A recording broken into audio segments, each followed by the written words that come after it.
গ্যাসের সমস্যা, গ্যাসের সমস্যার জন্য ভোগ আমাদের হচ্ছে বন্ধ করা হচ্ছে কাল থেকে, আগামীকাল থেকে 13 তারিখ। হ্যাঁ, নোটিশ এখানে দেওয়ালে টাঙানো আছে।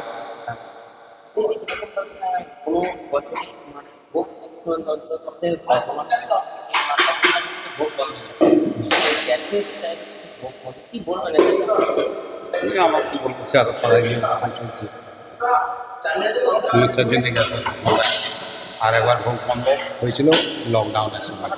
মায়ের ভোগ অল্প প্রসাদ যেমন হয় তেমনি করতেই হবে, মায়ের প্রসাদ হবেই।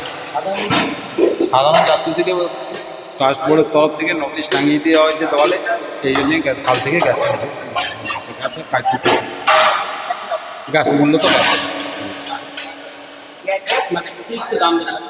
অতিরিক্ত দাম না, গ্যাস পাওয়া যায় না, পাওয়া যাচ্ছে না, অতিরিক্ত দাম তো আছেই, প্রতিনিয়ত গ্যাস না পাওয়া যাচ্ছে না।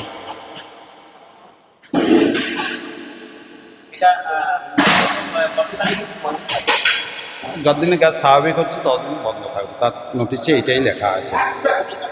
হ্যাঁ, এইটাই নোটিশ, আপনি নোটিশ দেওয়ালে টাঙিয়ে দিচ্ছে আমাদের সেক্রেটারি উজ্জ্বল রায়। আমি সরকার ট্রাস্ট বোর্ডে করেছেন।